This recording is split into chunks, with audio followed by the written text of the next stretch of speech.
Jeffrey Dahmer murdered 17 young men over 13 years. He would cut open his victims for his own sexual pleasure, preserve their severed body parts, and towards the end eat their thighs, biceps, and hearts. But how did this once apparently innocent child turn into one of the world's most gruesome serial killers? Did circumstance drive Dahmer to carnage and cannibalism, or was he born to kill?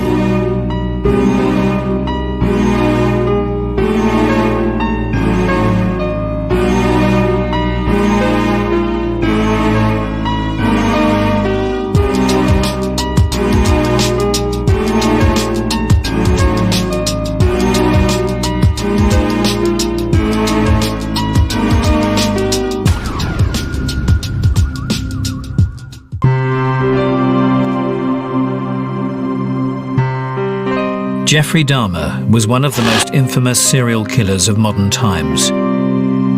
His name is synonymous with mutilation, necrophilia, and cannibalism. You think of the crimes that he committed, they're so horrific that you kind of think only a madman or somebody totally evil incarnate would do this. But when you talked with Jeff Dahmer, you just did not get this idea. He could be engaging, he could be bright, witty, he could make jokes. He was able to fool a lot of people. People that worked with him had no idea that he was a violent man. This was part of the real danger of Jeffrey Dahmer. He could join you or me at lunch and no one would detect that he was a violent person. Jeffrey Dahmer on the surface was not an abnormal appearing individual. He was fairly good looking, he was well spoken, he was articulate. Never in a million years would I have guessed a homicidal maniac.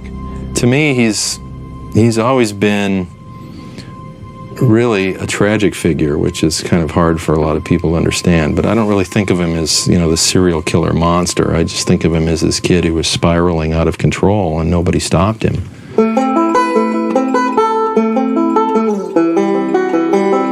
Jeffrey Dahmer grew up in the small rural town of Bath, Ohio, a middle-class boy from Middle America. Robert Ressler, an FBI behavioral analyst and the man responsible for coining the phrase serial killers, was called in to interview Dahmer.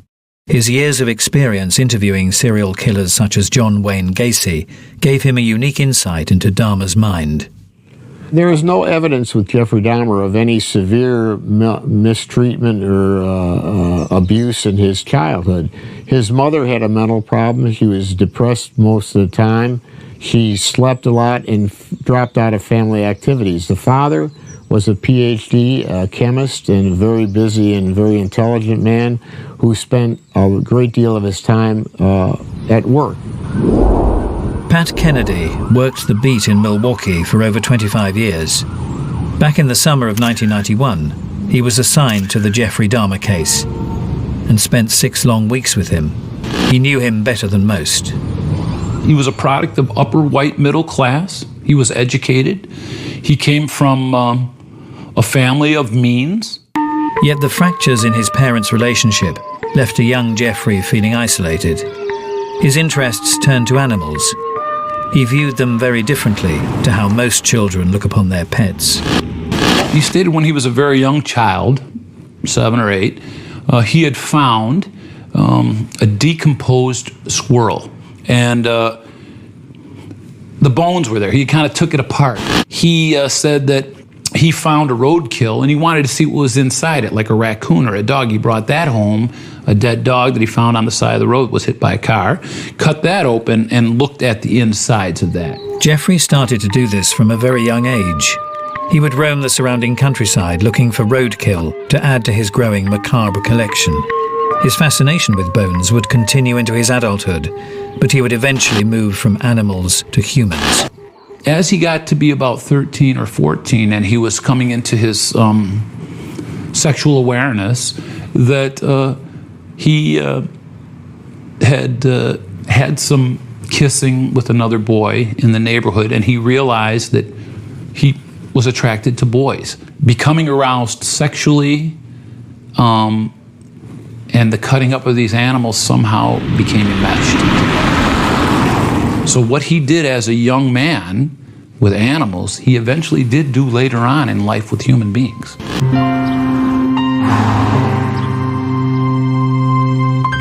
John Backdurf first met Jeffrey Dahmer when they were at school together, here at the Revere High School in the mid-70s.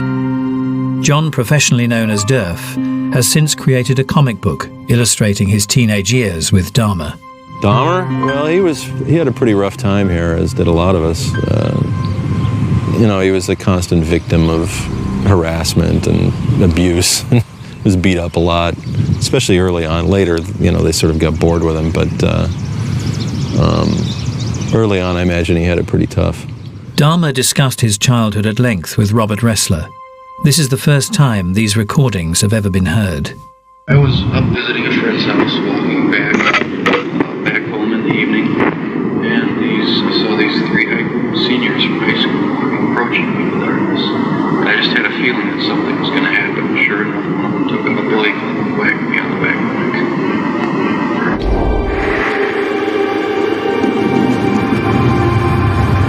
When we got to high school, it was when suddenly he became this incredible freak, you know, with the drinking and erratic behavior. By this time, Dahmer had discovered that drinking was one way to dull the pain of his confusion over his sexuality and his sinister fantasies. Did you have problems with daydreaming where you didn't concentrate in school? Well, in junior year, that's when I started drinking, so that was a problem, yeah. Were you ever called on the carpet for that? A couple of times. Yeah. Did you have problems as a result of that? I was punished for it. Yeah. Obviously, someone getting drunk at 7 in the morning is not a good thing. Showing up at school just reeking of booze. Jeffrey was a lonely teenager who kept to himself. When he did become the center of attention, it was accidental. Well, I was on the yearbook staff along with a couple other of my friends. So we would goad Dahmer into sneaking into various photos for the yearbook, and one of those was the National Honor Society, which obviously he was not a member of. And when the advisor caught a look of it as we were pasting it up, he blacked his face out of the photo, which they then ran, which is sort of a symbol of his wasted youth. Just this blacked out face, you know, the boy who didn't exist. Jeffrey's complex character meant that while seemingly happy to fade into the shadows, he also felt a desperate need to draw attention to himself. A bunch of us got together and put a pool in of $35, I think it was, for him to put on a performance at the mall of his seizures and epileptic fits and various acts of weirdness.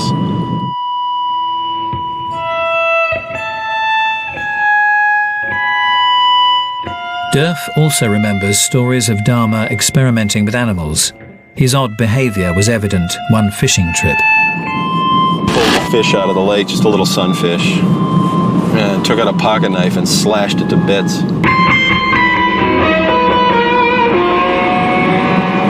my other friend said, "What the hell did you do that for?" And Dahmer responded, "I just wanted to see what it looked like." As a teenager, as an extension of his childhood fascination of dead animals, Dahmer began to construct fantasies of sex with dead or unconscious men. Dahmer told me that on one occasion he had seen in the newspaper an account of a young man who was killed on a motorcycle, and he fell in love with the individual just from the photograph. He actually went to the funeral home to view the corpse, but he became so aroused that he excused himself into the bathroom where he masturbated. This was also apparent in his fantasy of killing a local jogger. He thought he would wait in the bushes with a baseball bat. This guy would come by and he'd bonk him in the head and he'd have this guy. And he actually said he went out and waited for the jogger one day with a baseball bat, but he didn't come by that day. The breakdown of his parents' marriage meant that 18-year-old Dahmer was left alone with his fantasies. His mom split, and his dad had already left, and he was left alone in the house. But the adults really failed him, there's no question. His parents, his teachers. Were you pretty upset by that breakup? I knew it was inevitable. Yeah. It was pretty obvious. Yeah, I was upset. Yeah. Depressed. Yeah. too. Yeah, for sure. And it was this that led to the death of his first victim. Dahmer told me that one fantasy that he had was that he would encounter a hitchhiker, and he would have a narrow waist, broad shoulders, a bare chest. He would not have a shirt on, and he would have very little hair on his body. He would pick up this hitchhiker, and that they would have a great time together and all sorts of sexual adventures. He was driving down the road, and he saw his fantasy hitchhiker. The subject of Dahmer's fantasy was 16-year-old Stephen Hicks. Hicks was a free spirit who was hitchhiking to a summer festival. This was a common form of transport in 1970s Ohio. Little did Hicks know who he would encounter in this car. He brought the guy home. They had access to alcohol. They were drinking. They got a little intoxicated. But when the guy wanted to leave, Jeff did not want him to leave. He wanted him to stay because he was lonely, and also he was intoxicated. He said that when he tried to stop the guy from leaving, a little bit of a wrestling match broke out. And as they were wrestling around, that's when Jeff grabbed the hand barbell and smashed the guy on the head. Now, he said when he hit him, he wasn't thinking, I'm going to kill this guy. I just want to keep him here. Dahmer cut the body up and placed it in black bin liners. He loaded them into his car and was planning to dispose of them when he was stopped by a police officer for a minor traffic offense. As he was writing him a ticket, and came back to give him the ticket for crossing the yellow center line, he, like any police officer, he took his flashlight and flashed inside the car to see if there's any weapons or any contraband, like any good cop. And he saw the 5 bags. And the guy actually said, hey, what's that back there? And he said, oh, that's just some trash I was going to take to the dump, but I just didn't get there yet. And the cop gave him the ticket for crossing the center line and left. This was the first of the many missed opportunities when Dahmer could have been stopped.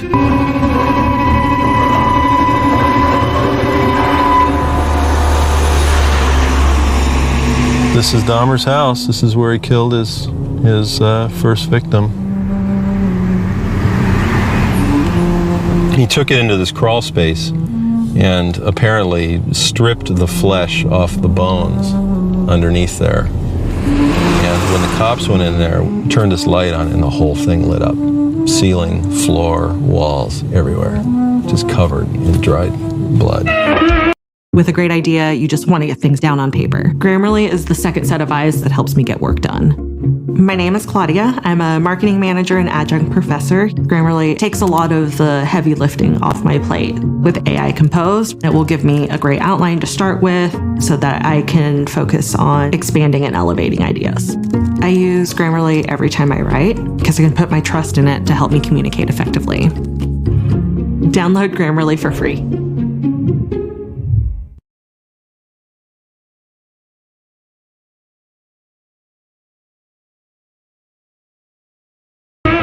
He then smashed the bones up with a sledgehammer, stood in the middle of the woods, and spun in a 360-degree circle, throwing the remains as he turned. He said for the next couple of weeks he'd read the paper every day to see was there anything about this guy missing or anything. Never did. So he realized, I got away with murder. I killed somebody and nobody knows about it. I'm gay and nobody knows about it. Again, from the very beginning, more secrecy became part of his life. It also tortured him. And that's kind of how it started, and then it just grew from there. It would be 9 years before Dahmer would kill again. Once he did, he would be unable to stop. Jeffrey Dahmer began to drink heavily after enrolling in college. His attempt to lead a normal life was not going according to plan. After he had flunked out of Ohio State for being drunk and then got kicked out of the Army, he had a short stint down in Florida. It didn't last very long. With no job and no skills, but consumed with a desire to kill again, Dahmer went to live with his grandmother in Milwaukee, Wisconsin, trying to find solace in religion. And he said when he first came to West Dallas, he would go with Grandma to church on Sundays. He tried to read the Bible. He totally didn't do anything homosexual. He didn't try to get involved with any kind of gay stuff. He said he really thought, this is the way to go. Religion is going to be my savior. For a while, Dahmer was able to control his urges. However, this proved to be the calm before the storm. An interesting thing that tipped the balance for him was he was at the Wauwatosa Library. As he was sitting there reading a book, a young man walked by him and threw a crumpled up piece of paper in front of him and walked by. And Jeff took it, opened it up, and inside it said, "If you want a blowjob, meet me in the men's room." Do you think that note-throwing thing was kind of a catalyst, kind of a trip-off? It seems that way to me. Yeah. Because that's when everything started falling apart again. What did that mean to you? I mean, I was just sitting there sort of throwing out a challenge to whoever, and sure enough, it started falling apart. you didn't follow the guy. I didn't. You didn't meet up with him. He said that set the stage for seeking more contact from a sexual side with young men, and that led to homicide, and that went on 17 more times. Incapable of relating to people, but desperate for his own brand of necrophilic sexual contact, in 1985, Dahmer started to hang out in gay bathhouses, where he would take his partner to a cubicle and drug them. He was a very selfish lover. He wanted to be the giver. He did not want to be the receiver of homosexual sex. Actually, he enjoyed oral and anal sex, but did not want anyone to perform anal sex on him. Sex for Dahmer was a matter of obtaining and exercising physical control of his partner, but when word got around that he was drugging young men, he was banned from the local homosexual hangouts, so resorted to using hotels. Jeff met an individual at a tavern and convinced him to come back where he had a room here at the Ambassador Hotel. And he brought the gentleman back to his hotel, drugged him with the drug-alcohol combination. And then Jeff himself, according to he blacked out. When he woke up in the morning, this person was lying next to him dead, and was beaten about the face and the chest and the body. And Jeff figured that he did kill him, but he didn't. He couldn't remember doing it because he was in an alcoholic blackout. He went to a department store across the street, and he bought a very large suitcase, or a small trunk, if you will, and brought it up to the room and put the body in it, and actually had the hotel busboy help him bring the body down to the street where he hailed a cab. The cab driver helped him load it into the cab and said to Dahmer, "This is really heavy, buddy. What do you got in here, a body?" And Dahmer said, "Yeah, I do," and they both laughed about it. After the Ambassador one, did you find that pleasurable, or was that equally frightening? For what reason was that one frightening? Because it was a totally unplanned, it was a total surprise to me that it happened. That it happened, yeah. For the people of Milwaukee, it was just the beginning of a killing spree that would last 5 years. District Attorney Michael McCann remembers the time well. Dahmer killed 16 young men between 1987 and 1991. We had no idea that a serial slayer was operating in our city. From this moment onwards, Dahmer continued to kill. Sometimes there would be months, weeks, or even just days between his killings. After already killing 4 men in August 1988, Dahmer made a fatal mistake. His 5th victim escaped.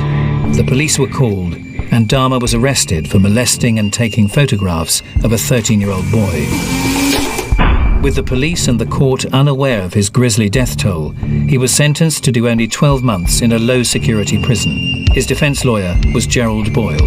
He had to spend first year in a very, very uncomfortable environment of the county jail, where he could only get out to go to work. A very hard way to serve time. So the judge gave him this very strong sentence, but nobody could guess. He had already killed 4 people by that time. Dahmer's sentence was reduced after he made a desperate plea to the court, stating that what he did was deplorable and assuring the judge that it would never happen again. But it soon would.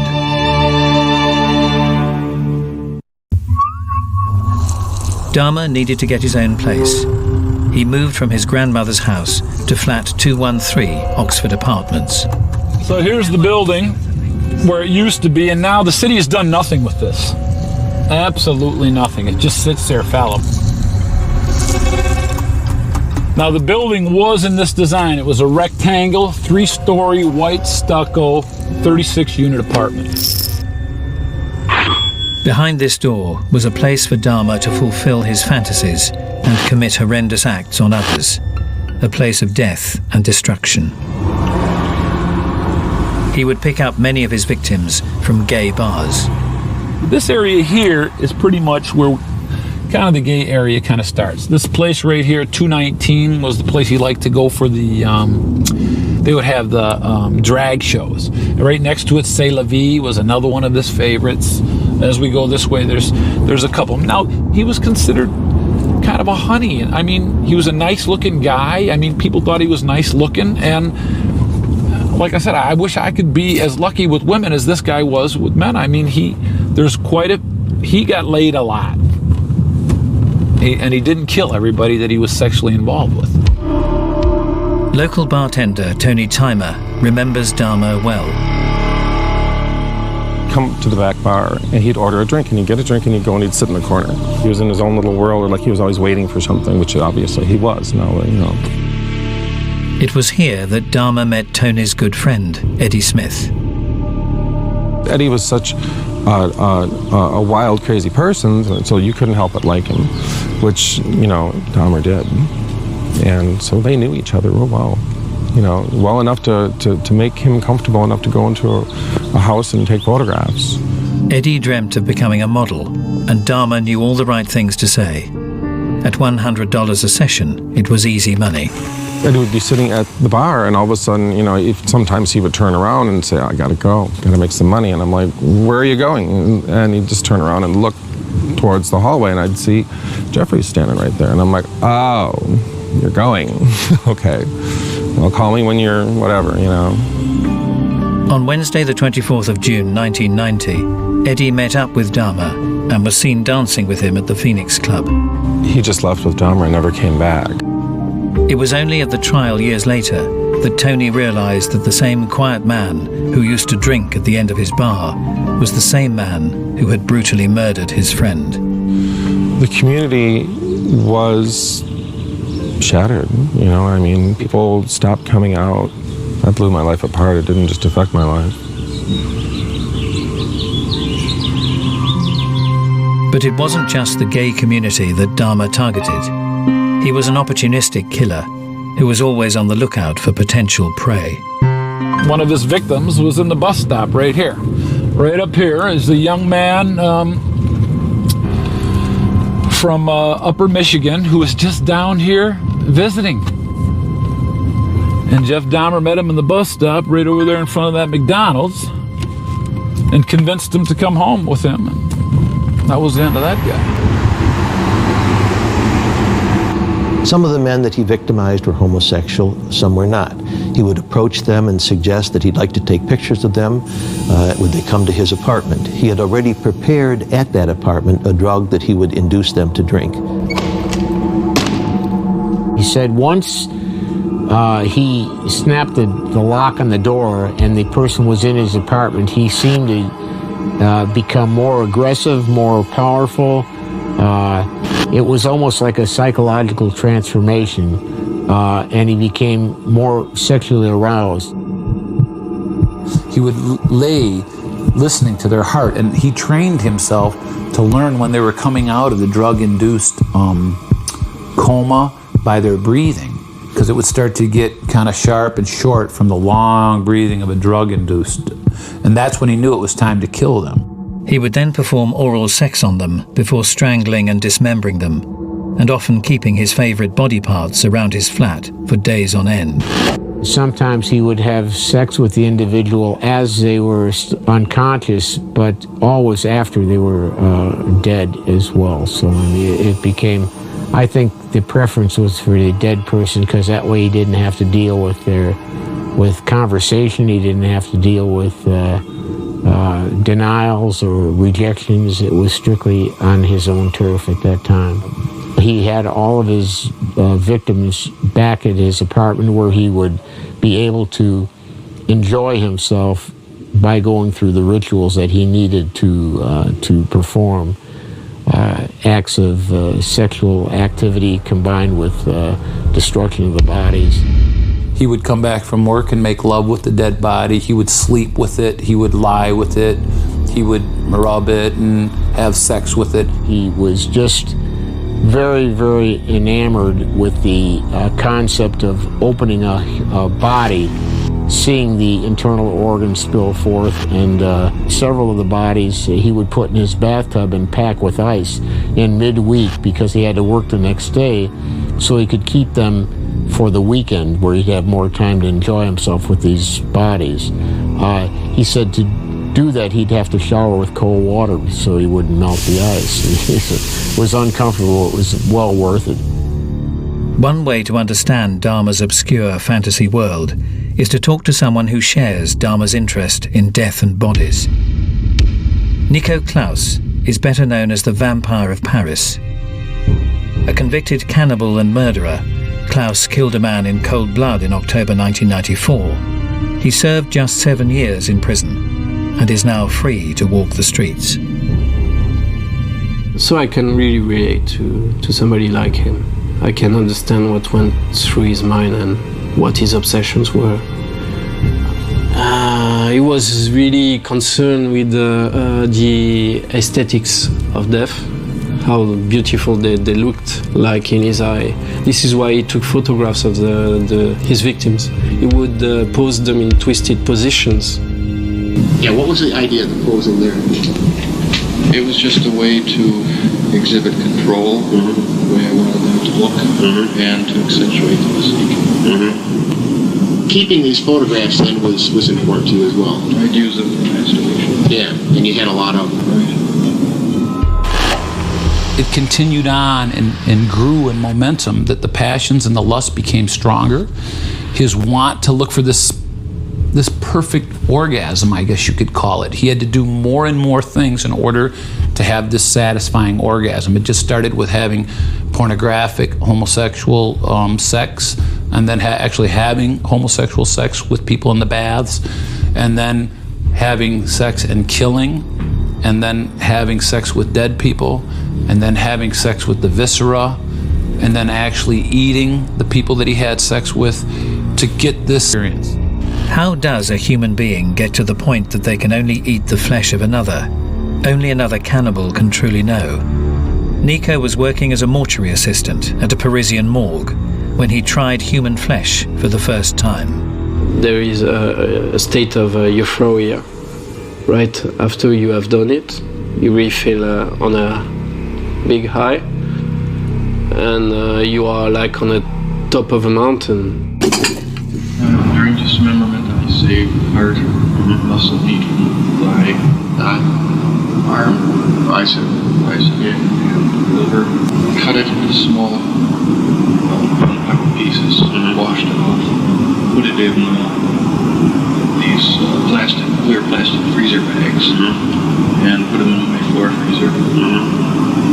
Just as an escalation, trying something new to satisfy, and I would cook it, and then look at the picture and masturbate afterwards. Did that have any positive effect to that ritual? It satisfying. It made it feel like they were more part of me. What he did was he bought an adaptable grill to put on his gas stove. We found this, and he said he would just kind of sear it on both sides with a little oil. He did add some condiments to it, some vegetables and mushrooms and onions. And towards the end there, that was the month before we caught him, pretty much the only meat that he ate was human. Flesh tastes like horse meat in my experience, but of course it depends on the part that you eat. Ultimately, Dahmer wanted a partner he could completely control, dead or alive. He began fantasizing that he could make things much better for himself by creating a sex zombie. And the sex zombie, he thought, would stay with him, and all the time he would not have to murder anymore. I wasn't getting the satisfaction from having to kill people. So I took it to a new level. I had a hand drill that I use for normal things like installing my alarm system and everything. Drills a small bore in the skull very quickly. And with a large syringe, I filled that up with resin, injected it into it. Filled it? Yeah, injected it into the front lobes, hoping to produce a zombie-like state. He was not interested in having a relationship with a willing victim. He wanted total control over a human body and do whatever he wanted. He had met 14-year-old Konarak Synthosymphony in the Mall when he tried out his new drilling technique, but he made the mistake of leaving him alone. I saw him sitting on the sidewalk. Two girls were with him. They called the police. They had to think of a story quickly. They told him he was a friend. He gets drunk. He was not wanting to go back, so one officer grabbed him by this arm, another officer grabbed him on the other arm, and they walked him up to the apartment. And they left. That's when I gave him the second GP. Right away? And how long did it take from the dying? And that was immediate. Yet again, like many before them, the police were taken in by the courteous Dr. Jekyll side of Jeffrey Dahmer's personality. But with the bodies piling up and a pungent smell emanating from his apartment, it wouldn't be long before he would start drawing attention to himself. Jeff said that this was a continual problem, the smell, that his neighbors, the building supervisor complained about the smell. Sir Pacliber Princewill was in charge of Dahmer's apartment building and had to deal with the complaints. Somebody told me that it is coming from his apartment. And so I had to call him and ask him what's going on. Can't he clean up or what? How did that go? I'd either blame it on the freezer or the fish tank. He said he almost passed out. What was in that? 3 headless torsos. Yeah. Stripped of flesh. The man who brought an end to Dahmer's reign of terror was 32-year-old Tracy Edwards, who after escaping from Dahmer was running down a street with a pair of handcuffs on one wrist when he managed to flag down a passing police car. Had the officer been able to unleash that handcuff, that may have been the end of it. So they went back to Dahmer's residence. Jeff opened the door. They said who they were and what they wanted, but Jeff didn't have the key for the handcuff because the way he got the handcuffs back from his victims was by cutting off their hands. When they entered the apartment, one of the officers saw some pictures in a bedroom of a skinning of a human being, looked at the pictures, was surprised, then looked around the room and realized he was in the very room where those pictures had been taken. He yelled out to his partner, "Grab him." When I arrived, I saw Dahmer was arrested on the ground, handcuffed, and I was told by the officers to look in the refrigerator. At this time, when I did open up the refrigerator, what I found in there was an empty refrigerator with a cardboard box containing a freshly severed head of a black male. The eyes and the mouth were open. It should be stated that the interior of the refrigerator was immaculately clean. In the back was a box of Arm & Hammer baking soda, and on the side were condiments, mustard, ketchup, A1 sauce. And I felt fear from the bottom of my feet all the way to the top of my head. You can't make sense of anything that looks so bizarre. Dahmer's killing spree was finally brought to an end. What was motivating Jeffrey Dahmer to kill, dismember, and eat his victims? Was he sane or insane? Jeffrey Dahmer was just 18 years old when he took the life of his first victim. 9 years later, he was driven to kill again. It was after this that the killings escalated. He continued to kill, and for years he got away with murder. No one suspected the mild-mannered, good-looking, middle-class boy of any further wrongdoing. In a long list of these, I mentioned the judge that commuted his sentence, the first police officer that let him go in Ohio.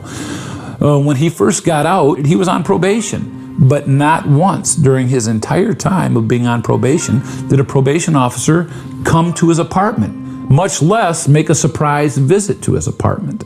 Also, he was under court order to see a psychologist every month. And some of the days, he had just killed somebody over the weekend and chopped them up and threw them away. And then he was sitting in talking to the psychologist, putting on a front and being cleared to go. This time was different. They had him in custody and they weren't about to let him out of their sight. Knowing that it was all finally over, Dahmer signed away his rights to an attorney. From midnight into the early hours of the next morning, he started unveiling the wicked truth behind his evil acts. He didn't tell us about eating people right away. In the freezer part of the refrigerator, they found individually wrapped and prepared body parts. The thigh, bicep, heart, liver. As Kennedy continued his interrogation, the most pertinent question was why. There was mental illness in his family, and that's not a stigma. I mean, a lot of our families have mental illnesses. The fact that there was a lot of arguing going on between his mom and dad and when he was growing up. The fact that he felt abandoned. I mean, all these things together, could they produce? Who knows? Had his desertion as a teenager left Jeffrey with a fear of abandonment that affected his adult life? We had discussions about love, because I said, Jeff, why don't you just have a regular boyfriend, you know? I mean, and then you wouldn't have to kill these people. He said, people always left. I could never get anyone to stay with me. So I saw that the only way I can keep them with me was by killing them. But by actually eating the person, that this young man actually became part of Jeff Dahmer. Dahmer did state that he was there was not a victim of his crimes that he did not personally love and would like to have stayed with on a permanent level. It all boiled down to the same routine. When they were going to leave, that's when they died. Even Dahmer himself can't provide an explanation. What do you account to the fact that you're getting into this so often? The fact that I was desperately trying to make it so it satisfied what it never did completely. But was it just a simple case of not being able to find what he was looking for? And you met somebody who consensually would set up a living arrangement with you. Would you have abandoned then the procedure that you stayed with? The person would have had to be totally compliant, willing to do whatever I wanted. There's just aren't many people like that. That's true. There was never any doubt that Dahmer committed these heinous crimes. His 60-hour confession and the insurmountable evidence was to solve a complicated question. Was Dahmer sane or insane? If the court found Dahmer sane, he would spend the rest of his life in prison. If they judged him insane, he would go to a psychiatric hospital from which one day he could possibly be released. Prosecutor Michael McCann had a different approach to the trial. We have in Wisconsin what's called a bifurcated trial. We use the same jury, but we do it sequentially. First, did he do the slayings? Secondly, was he sane or insane at the time?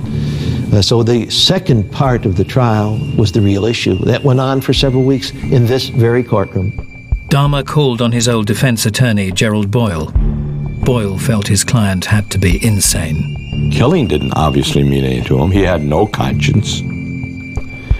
So he was not going to be rehabilitated, no matter who was working with him. To the average person, killing and eating another human would not be considered a sane act.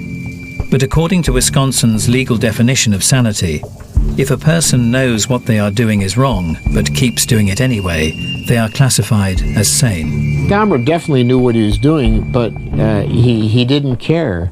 He justified what he was doing by his own standards. He knew what was against the law. I think after you kill a certain number of people, you've lost all track of morality. You no longer feel constrained by the morals that bind most of us. Dahmer sat emotionless during the verdict before the judge and the families of the victims he'd killed and dismembered. He was judged to be sane and sentenced to life imprisonment on the 17th of February 1992. Someone asked me once, how many people do you have to kill and eat before you're insane in Milwaukee? I can say this, that everyone who knew Dahmer, and I think the most skilled psychiatrists, said Dahmer was sane. That is even more frightening than believing Dahmer was insane. I believe he was sane and tragically evil. For what he did. He needed to be removed from society forever, for the rest of his life. And I think that's what he should have got, and that's what he got. Of course, we had 15 verdicts of guilty and 15 verdicts of sane while committing the crime. And then, of course, the sentence of the court was such that so long, 900 plus years, that he would never be released. When Dahmer went to the maximum security prison at Columbia, he came in contact with a minister or ministers and started reading the Bible and attending chapel there.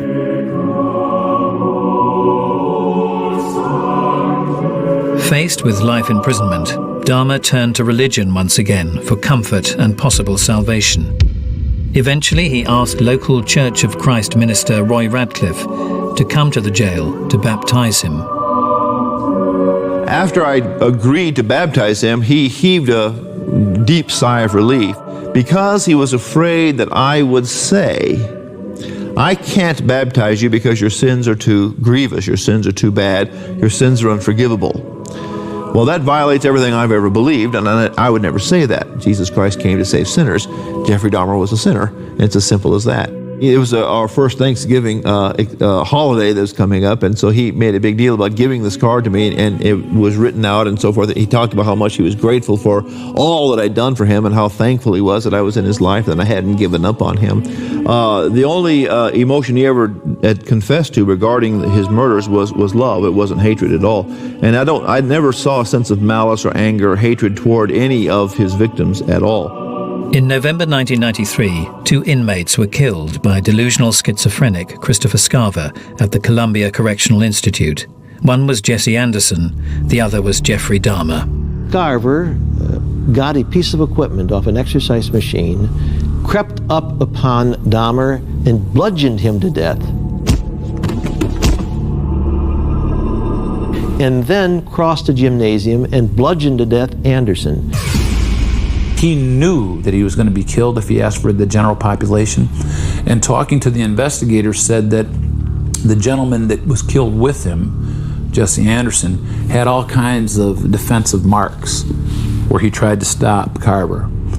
But Jeff Dahmer had no defensive marks on him, that all his strikes were from the beginning, from the head. And a very interesting thing, what I thought was interesting, was he was killed with a hand barbell, which is the same instrument he used to kill his very first victim. He was a young man that I felt a friendship toward, and I'd lost a friend, and so I was very much in shock and disbelief about it at first. I felt somewhat sorry for the man being beaten to death by another inmate. Didn't seem right. It's not supposed to be what happens in prison. It did kind of shake me up a little bit. I don't know if this means I'm, not the macho guy I wanted to be, but I felt really conflicted about it. Because I had got to know him, I saw him as a very tragic figure. I guess I felt sad that he was dead because I don't believe anybody needs to die like that. He died pretty brutally, but you can't say he didn't deserve it, but still, I think at that point it's probably a relief to him. I would think that was no kind of life. I was kind of elated. I was kind of happy. I'm like, well, good riddance. I'm glad it's over. That's the least he can do for me, for taking my friend. And he didn't deserve to live. Not after that. Jeffrey Dahmer was cremated immediately, although his brain was removed at the request of his mother. She wanted the brain studied because she's trying to offset the belief that Lionel had suggested that somehow his brain was deformed. About a year later, the scientist involved with the brain decides there's no abnormality with his brain. Was Dahmer's behavior simply down to nurture? Was Dahmer not born to kill? No, I don't think he was born like that. I think it's environmental. And I disagree. I think anybody who in a young age is the victim of abject loneliness is probably going to have serious problems in life of one nature or another.